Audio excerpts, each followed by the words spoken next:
2021년 2월 14일 주일 예배 설교입니다. 오늘은 마태복음 5장을 다룹니다. 다음 주는 마태복음 6장, 7장을 다룰 예정이니 주중에 꼭 읽어오시기 바랍니다. 오늘은 마태복음 5장 44절 원수를 사랑하라를 제목으로 하여 설교하겠습니다.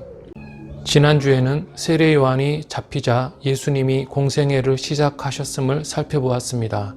예수님은 회개하라 천국이 가까이 왔느니라고 외치면서 갈릴리 북쪽 해변 마을 가버나움에서 공생애를 시작하셨고, 그의 사역은 가르치시고 고치시고 귀신을 쫓아내시는 것이었습니다. 마태는 예수님의 사역 중에 가르치는 사역을 먼저 쓰고 있습니다. 그것은 바로 산상수훈이며, 산상수훈은 마태복음에 기록된 5 담화 중 하나입니다. 마태가 예수님의 산상수훈을 일찍 기록하고 있는 이유는, 첫째, 마태가 앞장 4장에서 언급한 가르치는 사역을 소개하는 것이며, 둘째는 천국과 관련이 있습니다. 세례 요한뿐 아니라 예수님은 천국이 가까이 왔다고 외치셨는데, 그것은 들은 자들이 천국에 어떻게 들어가는지 자연스럽게 물었기 때문이었을 것입니다. 지난주에 말씀드린 대로 천국은 하늘 하나님이 다스리는 나라이며, 타 복음서에 하나님 나라와 동일한 의미를 지닙니다. 그 천국에 들어간 자들을 저는 천국인이라고 부르겠습니다. 즉 천국인들의 삶과 목적에 대해 말씀하시는 것이 바로 산상수훈이라는 것입니다. 산상수훈은 5장에서 7장까지 총 3장으로 되어 있는데, 오늘은 팔복과 10계명을 담고 있는 5장만을 다루겠습니다. 언급되었듯이 5장에서 시작하는 산상수훈은 4장 후반부의 2가지 언급과 관계가 깊습니다. 첫째는 천국이 가까웠다는 선포에 사람들은 가까이 온 천국에 어떻게 들어가는지 물었을 것입니다. 즉 천국에 들어가는 것 혹은 천국 백성, 즉 천국인의 특징이 무엇인지를 분명히 물었을 것입니다. 둘째는 4장이 예수님이 어부였던 4 제자를 부르신 사건과 사방에서 무리들이 몰려들었다는 설명으로 끝나는데, 마태는 제자와 무리를 극명하게 대조시킵니다. 4장 25절은 갈릴리와 데가볼리와 예루살렘과 유대와 요단강 건너편에서 수많은 무리가 따르니라고 말씀합니다. 이 구절에 언급된 지방들은 물론 로마 제국에 속했지만 다른 왕이 다스리는 다른 나라였습니다.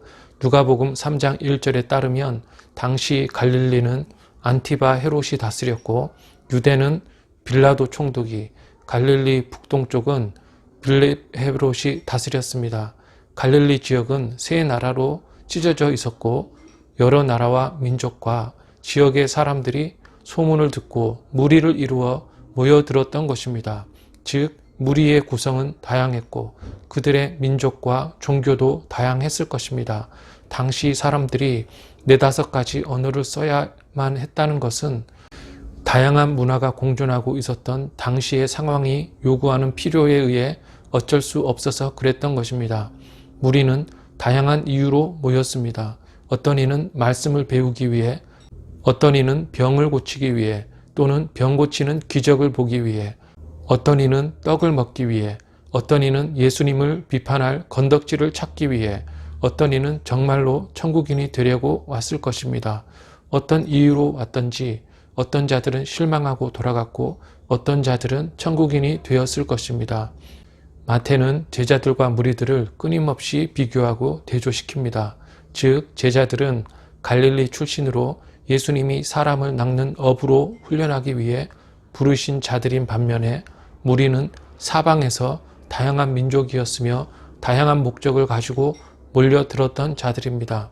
제자들은 가까이 있지만 무리들은 항상 거리를 두는 것이 특징입니다. 무리들은 관심은 있지만 헌신하지 않습니다. 교회도 좋지만 거리를 두면서 언제든지 세상에 즐겁게 돌아가려는 자들입니다. 무리는 멀리 있지도 않고 가까이 있지도 않은 적당한 상태를 선호하며 무리지어, 즉 때를 지어 다닙니다. 예수님의 가르침에 신기해하고 예수님이 주시는 떡이 맛있고 병고침 받는 것은 좋지만 십자가 지고 가라 하면 도망가는 자들입니다. 예수님 주위에 무리는 항상 있었는데 십자가를 지실 때 그가 가르치시고 떡을 주신 무리는 폭도로 변해 있었습니다. 그때 그 무리들이 예수님 못 박았네 라는 찬송의 가사처럼 말입니다. 다른 무리는 모두 다 도망갔고 예수님의 십자가 앞에는 몇 명밖에 남지 않았습니다. 무리가 모여드는 것을 예수님은 좋아하셨을까요? 예수님은 그들을 거부하지 않으셨습니다. 예수님이 산상수훈을 주신 이유와 계기는 무리를 보셨기 때문이라고 하며 무리가 하나님 나라를 아는 것이 시급하다고 예수님이 생각하셨기 때문에 가르침을 시작하셨던 것입니다. 그래서 예수님은 우선 그들을 가르치셨습니다. 마태는 이것을 잘 간파했고 가르치는 사역을 가장 먼저 기록하고 있는 것입니다. 즉 사역 초기에 예수님은 이미 방대하고 심오하며 지킬 수 없을 것 같은 가르침을 주셨던 것입니다.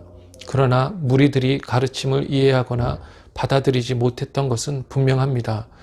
산상수훈 끝에 무리가 놀랐다는 말만이 기록되어 있기 때문입니다. 마태복음 5장 1절은 예수께서 무리를 보시고 산에 올라가 앉으시니 제자들이 나아왔다고 쓰고 있습니다. 예수님은 무리를 보시자 많은 사람들이 볼 수 있고 들을 수 있는 곳을 찾으셨습니다. 높은 곳이 그러합니다. 선생은 앉아서 가르칩니다. 예수님은 무리를 보시고 가르치기 위해 앉으셨습니다. 무리를 보시고 앉으셨는데 무리 중에서 제자들이 예수님께 앞으로 나아옵니다. 제자들이 앞으로 나아오자 예수님은 가르치기 시작하셨습니다. 예수님은 무리에게도 말씀하셨으나 제자들이 없이는 가르치지 않으셨습니다. 아무래도 관심이 분산된 무리보다 부르심에 응한 제자들을 앞줄에 두고 가르치셨습니다. 산상수훈이 무리들에게 어려운 내용이었을 것입니다. 그러나 예수님은 그에게 오는 모든 자를 받으시고 사역의 대상으로 여기셨으며 무리들이 변하기를 바라셨기 때문에 가르치셨고 십자가 위에서도 저들의 죄사함을 위해 기도하셨던 것입니다. 예수님은 입을 열어 가르치기 시작하셨습니다. 심령이 가난한 자는 복이 있나니 천국이 저희의 것이며. 예수님의 메시지는 첫 마디부터 강력했습니다. 폭탄 같은 선언입니다. 마음이 부요하면 천국인이 아닙니다. 마음이 가난한 자가 천국인이라는 것입니다. 여기서 예수님의 메시지는 끝나도 됩니다. 우리의 질문에 대한 완전한 정답이었기 때문입니다. 심령이 가난한 자는 복이 있나니 천국이 그들의 것이며. 이 구절은 구약 특히 시편과 관련이 깊습니다. 시편 1편은 복 있는 사람은 악인들의 꾀를 따르지 아니하고로 시작해서 악인들의 길은 망하리로다로 끝나는 시편입니다. 이후의 시편들은 하나님이 그에게 구해달라고 울부짖는 가난한 자를 건지신다는 구절로 넘쳐납니다. 예수님의 말씀은 구약을 상기시키는 말씀이며 예수님이 구약을 폐하러 오신 것이 아님을 드러낸다 할 수 있습니다. 즉 심령이 가난하다는 말은 구약 사람이라면 어렵지 않게 이해할 수 있는 말입니다. 마음의 가난함은 하나님을 간절히 의지한다는 뜻입니다. 당신의 도움이 아니면 살 수 없어요. 그러니 하나님 나와 함께 계셔 주세요 라고 하는 것이 심령이 가난하다는 말입니다. 하나님은 낮은 곳에 임하시며 심령이 가난한 이들과 하나님은 함께 머무시며 하나님이 머무시는 곳이 천국이며 그리스도가 다스리는 나라가 천국인 것입니다. 마태복음 5장은 먼저 팔복으로 시작한 후 십계명 해설로 이어집니다. 이것은 다시 한번 마태가 구약을 잘 알고 있는 자들을 위해 썼음을 말해주는 것입니다. 하나님이 출애굽 직후 주신 십계명 중 예수님은 세 계명을 다루십니다. 그것은 살인하지 말라, 간음하지 말라, 거짓 맹세하지 말라는 계명이며 거기에 눈에는 눈에 관한 말씀, 원수를 사랑하라는 말씀이 추가되어 5장이 끝이 납니다. 팔복의 경우 심령이 가난한 자로 시작하여 의를 위하여 핍박받는 자로 끝이 납니다. 심령이 가난하고 의를 위해 핍박받는 자가 천국인이라는 것입니다. 그냥 핍박받는 것이 아니라 의를 위해 핍박을 받아야 합니다. 핍박이 없으면 이상한 것입니다. 이어서 복 있는 자는 애통하고 온유하며 의에 줄이고 목마르며 남을 긍휼히 여기며 마음이 정결합니다. 차례대로 나머지 팔복을 간략하게 살펴보면 둘째, 애통하는 자는 복이 있다고 말씀합니다. 애통은 죄를 슬퍼함과 고통을 아파함을 뜻합니다. 죄사함은 인간이 받을 수 있는 최고의 복이며 용서에 대한 확신은 인간이 가질 수 있는 최고의 평안이며 세상에서 고난은 그리스도를 따르는 자들에게 언제나 있는 것입니다. 셋째, 온유한 자는 땅을 기업으로 받는 복을 누립니다. 온유는 참음과 관련됩니다. 온유의 반대는 원망, 성냄, 조롱, 저주 등일 텐데 온유한 자는 다른 사람과의 관계가 좋을 것입니다. 땅을 기업으로 받는다는 것은 일용할 양식을 공급받는다는 뜻인데 온유한 자는 땅을 기업으로 받는 것입니다. 넷째, 의에 줄이고 목마름이란 하나님의 의에 갈급하다는 것이며 완전한 하나님의 뜻이 이 땅에서 이루어지기를 간절히 원한다는 것입니다. 그들에게는 참된 만족이 있을 것입니다. 다섯째, 긍휼히 여긴다는 것은 다른 사람을 불쌍히 여긴다는 뜻이며 그들은 하나님에게 불쌍히 여김을 받을 것입니다.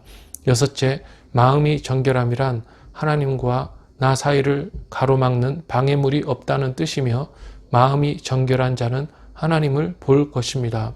일곱째, 화평하게 한다는 것은 싸우고 있는 자들의 사이를 좋게 하고 하나로 만듦을 뜻합니다.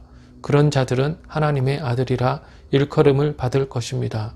여덟째, 의를 위해 박해받는 자는 천국이 그들의 것입니다. 천국인은 하나님 나라의 의를 위하여 박해를 받게 되어 있다는 뜻입니다. 이 여덟 번째 복에 대해 예수님은 좀 더 자세하게 설명하십니다. 왜냐하면 보편적 인간의 복 개념에 고난이 있을 수 없기 때문이며 세상 사람들은 고난을 피해 보려고 애쓰기 때문입니다. 5장 11절에서 예수님은 나 때문에 너희를 욕하고 박해하고 거짓으로 너희를 거슬러 모든 악한 말을 할 때에는 너희에게 복이 있나니라고 말씀하십니다. 우리가 예수님을 믿을 때 오는 조롱과 박해는 우리가 천국 백성임을 드러내는 증거라는 것입니다. 즉 천국은 그리스도와 상관이 있다는 말입니다. 왕이신 그리스도를 위해 고난받고 죽는 백성이 천국 백성인 것입니다. 팔복 강해는 산상수훈 서론에 해당하며 이후 있을 모든 가르침이 팔복과 관련된다고 할 수 있습니다. 팔복을 종합해보면 천국인은 심령이 가난하고 이 땅에서 온유하며 하나님의 뜻이 이루어지게 되기를 갈망하며 다른 사람을 불쌍히 여기며 하나님만 바라보고 천국을 위해 핍박받는 자를 말합니다. 모든 팔복이 고난과 인내와 하나님 나라를 암과 관련이 있으며 천국인은 그런 삶을 사는 자들인 것입니다. 예수님은 십계명 해설로 나아가기 전에 너희는 세상의 소금이요 빛이라고 말씀하십니다. 천국인은 세상에 사는 자들입니다. 세상은 하나님을 사랑하는 대신 권세 잡은 자 아래에 있어 하나님을 대적하는 곳인데 천국인은 그런 세상에 살면서 세상의 소금과 빛이 됨으로써 하나님의 영광을 드러내는 자들입니다. 천국인은 세상에 사는 이유가 있는 것입니다. 그것은 빛과 소금의 역할입니다. 먼저 천국인은 소금입니다. 역사상 소금은 항상 두 용도를 가졌습니다. 하나는 부패 방지이고 둘째는 맛을 이끌어내는 것입니다. 소금에 절인 음식은 아주 오래가고 소금은 음식 재료에 있는 고유한 맛을 이끌어내는 역할을 합니다. 천국인은 세상에 살면서 소금처럼 세상의 부패를 방지하고 없어서는 안 될 자가 되어야 하는 것입니다. 천국인은 있어도 되고 없어도 되는 존재가 아니라 이 세상에 필수 불가결한 존재입니다. 천국인이 그 맛을 잃으면 쓸데없다는 말은 소금이 맛을 잃을 수 있다는 말이 아니라 부패를 막지 못하고 짠맛이 없는 것은 소금이 아니라는 말입니다. 그리고 천국인은 빛입니다. 천국인이 빛을 비추어야 한다는 말이 아니라 천국인은 빛이므로 당연스럽게 빛을 발한다는 것이며 천국인의 위치가 중요하다는 말입니다. 즉 천국인은 숨어있는 존재가 아니라 아무리 숨으려고 해도 행실의 빛을 발하게 되어 있다는 의미입니다. 5장 14절에서 예수님은 너희는 세상의 빛이라 산 위에 있는 동네가 숨겨지지 못할 것이라고 말씀합니다. 산 위에 있는 동네에서 빛이 난다는 말이 아니라 산 위에 있는 동네가 감추이지 못하는 것처럼 빛도 감추이지 못한다는 것입니다. 해가 떠 있으면 해의 존재를 인식하게 되어 있고 햇빛으로 인해 사물을 보게 되는 것입니다. 그게 빛이라는 것입니다. 밝은 낮에 해가 있음을 부정할 수 없듯이 천국인도 해같이 빛나는 빛이라는 것입니다. 올바로 살면 빛으로 드러날 수밖에 없는 존재가 천국인이라는 것입니다. 그런데 그 다음 절 5장 15절에서 예수님은 사람이 등불을 켜서 말 아래에 두지 아니하고 등경 위에 두나니 이러므로 집 앞 모든 사람에게 비친다고 말씀하십니다. 본 구절을 어렵게 생각할 필요가 없습니다. 말이라는 것은 15에서 20리터 정도의 부피를 재는 용기를 말합니다. 양동이로 봐도 됩니다. 사람이 등불을 켜는 이유는 그 불을 켜서 양동이 속에 감추기 위함이 아니라 가장 효과적인 위치에 두어 방을 가장 밝게 하기 위함인 것처럼 신자가 세상에 가장 필요한 곳에 가장 필요한 때에 있어서 하나님이 만드신 천지 만물을 밝히도록 하나님이 그들을 두셨다는 것입니다. 즉 사람이 방을 밝히기 위해 불을 등경 위에 둔다는 이해는 하나님이 세상을 밝히시기 위해 신자를 세상의 중심에 두셔서 세상을 밝히신다는 것입니다. 즉 가장 필요한 곳에 있으라고 명령하시는 것이 아니라 천국인은 존재 자체가 세상을 가장 밝게 밝히는 역할을 하는 중심에 있다는 것입니다. 하나님은 세상에 천국인을 목적을 가지고 최적의 위치에 보내셔서 효과적으로 행하게 두셨다는 것입니다. 그래서 5장 16절에서 예수님은 이같이 너희 빛이 사람 앞에 비치게 하여 그들로 너희 착한 행실을 보고 하늘에 계신 너희 아버지께 영광을 돌리게 하라고 말씀하십니다. 천국인이 선한 행위를 드러낼 때 해처럼 밝게 빛날 수밖에 없고 그 빛을 보고 세상이 하나님께 영광을 돌리게 된다는 것이 바로 천국인의 존재 이유라는 것입니다. 천국인이 드러내는 착한 행실의 빛을 보고 천국인이 아니라 하나님이 영광을 받으십니다. 착한 행실을 바라려면 하나님의 말씀을 알아야 합니다. 하나님이 무엇을 원하시는지 계명에 나타나 있습니다. 착하다는 단어보다 좋다, 선하다로 번역하는 것이 좋을 것 같습니다.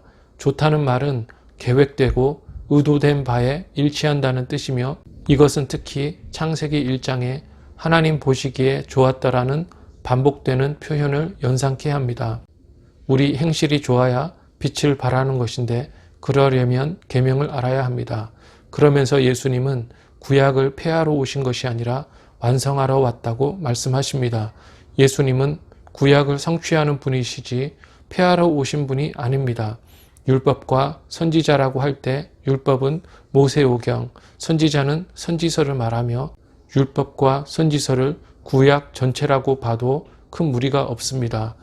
예수님은 인간 지도자들이 성경을 가지고 인간적인 규율과 규칙을 만들고 있다고 하시며 책망하십니다. 예수님은 십계명의 둘째 돌판을 해설하십니다.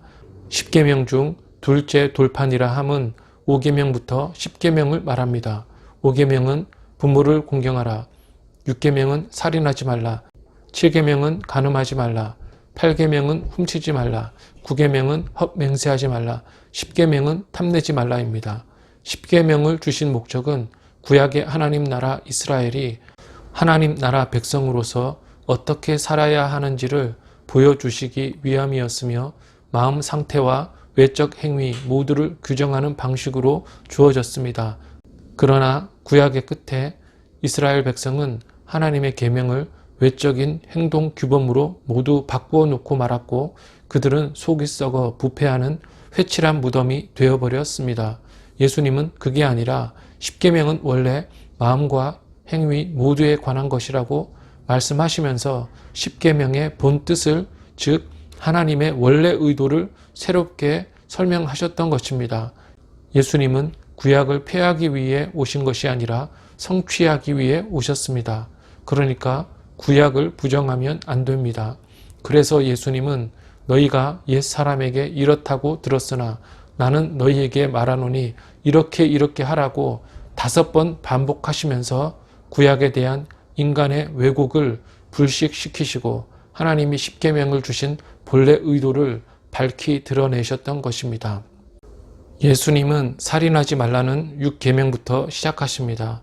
부모를 공경하라는 제5계명은 다른 곳에서 다루십니다. 거기서도 예수님은 부모를 위해 외적 행위만 하고 계명을 다 지켰다고 하는 유대 전통을 책망하십니다. 살인 금지도 죽이는 행위만을 금지하신 것이 아니라 마음의 부패성까지 포함하는 것입니다. 예수님은 5장 21, 22절에서 옛 사람에게 말한 바 살인하지 말라 누구든지 살인하면 심판을 받게 되리라 하였다는 것을 너희가 들었으나 나는 너희에게 이르노니 형제에게 노하는 자마다 심판을 받게 되고 형제를 대하여 라가라 하는 자는 공회에 잡혀가게 되고 미련한 놈이라 하는 자는 지옥불에 들어가게 되리라고 말씀하십니다. 예수님의 요점은 형제에게 화를 내거나 형제에게 미련하다고 말하거나 형제에게 욕을 하면 살인하지 말라는 계명을 깨는 것이라고 말씀하시는 것입니다. 형제에 대한 미움이나 멸시나 조롱은 살인죄에 해당한다는 것입니다. 이 얼마나 충격적인 내용입니까? 우리 중에 죄인이 아닌 자가 어디 있겠습니까? 살인 금지 명령은 형제를 사랑하라는 명령과 다르지 않는 것입니다.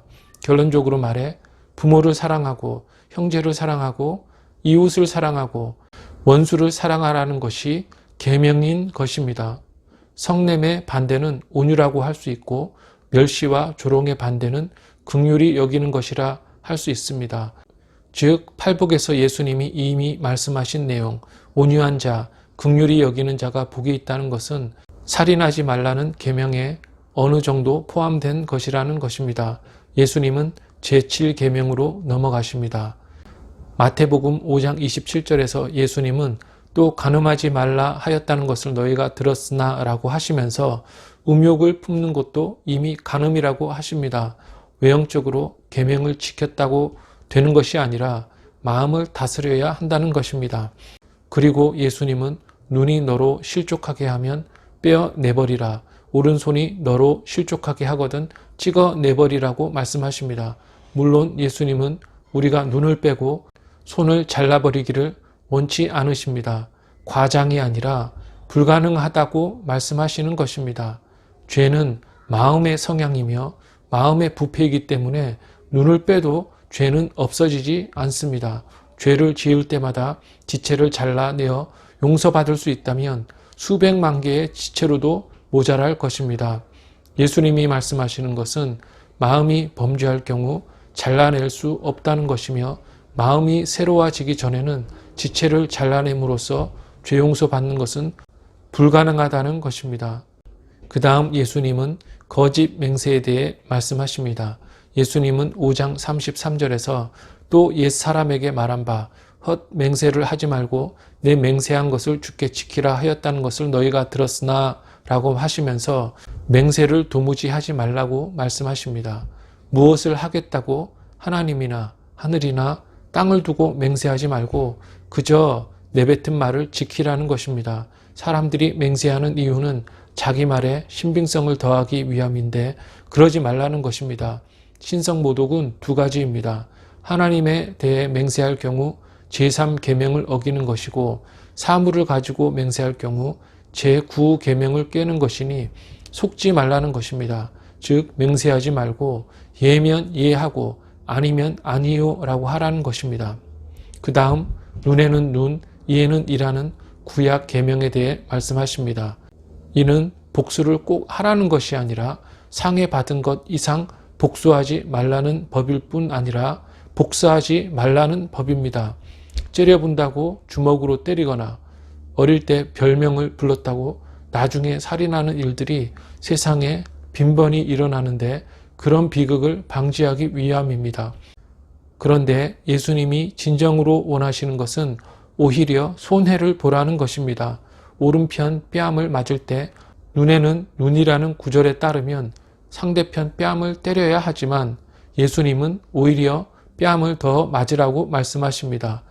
예수님은 누구든지 오른편 뺨을 치면 왼편도 돌려대며 오리를 가자 하면 십리를 가고 겉옷을 달라 하면 속옷을 주고 구하는 자에게 주며 꾸고자 하는 자에게 거절하지 말라고 말씀하십니다.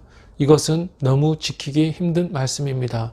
우리는 지키지도 못하면서 너무 당연스럽게 여기는 말씀입니다. 그러나 이와 같이 십계명을 완전하게 지키는 자가 천국인입니다. 그리고 예수님은 마지막으로 명하십니다.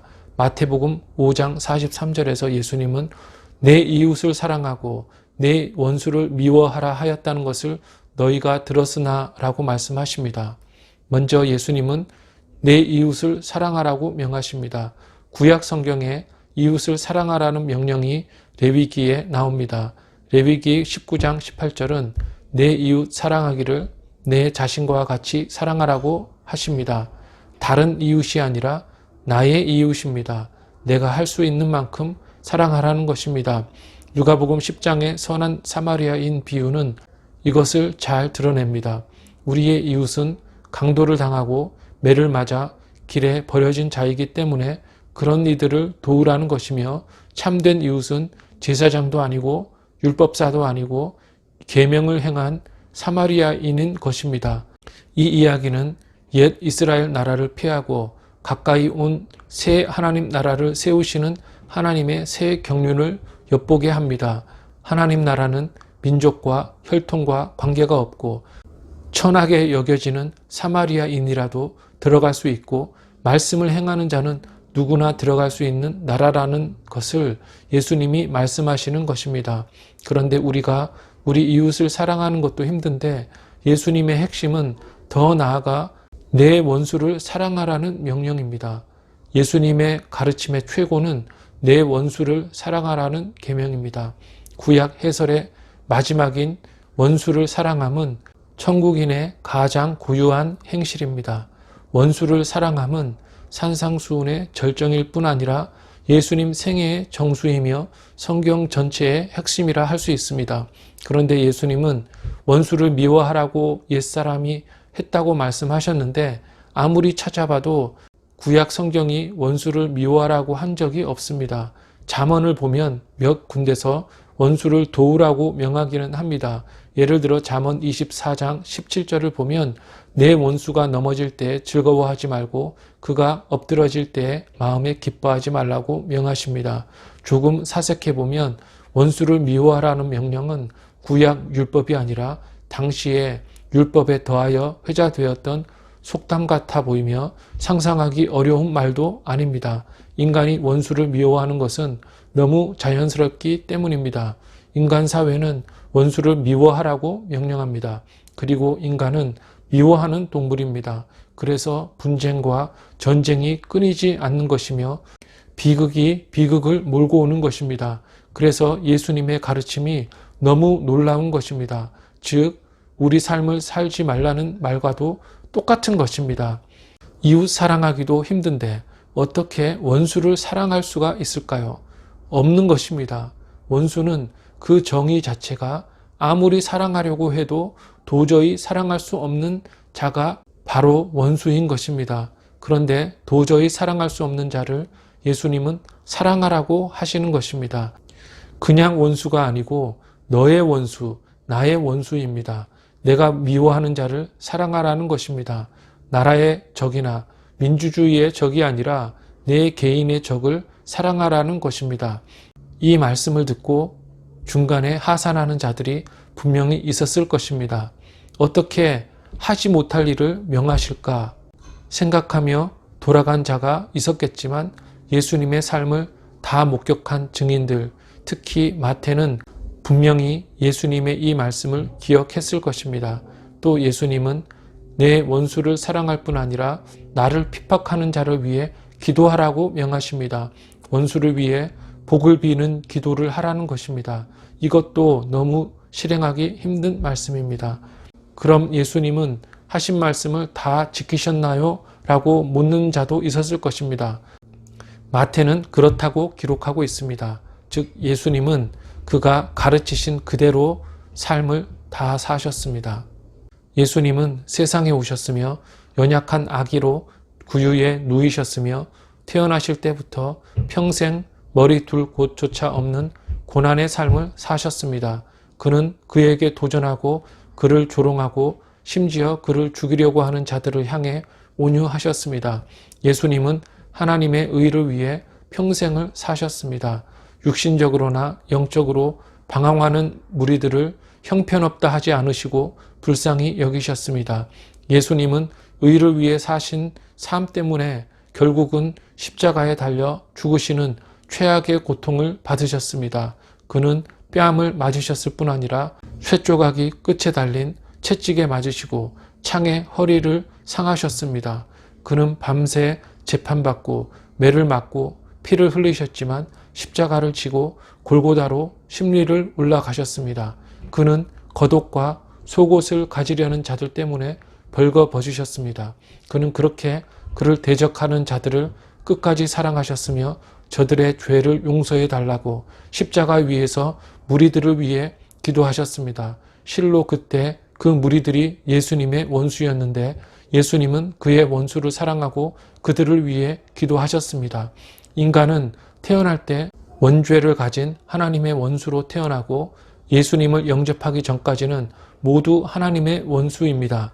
예수님은 원수된 우리를 먼저 사랑하셨으며 그를 대적하는 우리를 위해 기도하셨고 공생의 사역 전체 동안 온 지역을 다니시며 가르치시고 고치시고 회복시키셨기 때문에 우리가 하나님께 갈 수 있는 길이 생겼던 것입니다.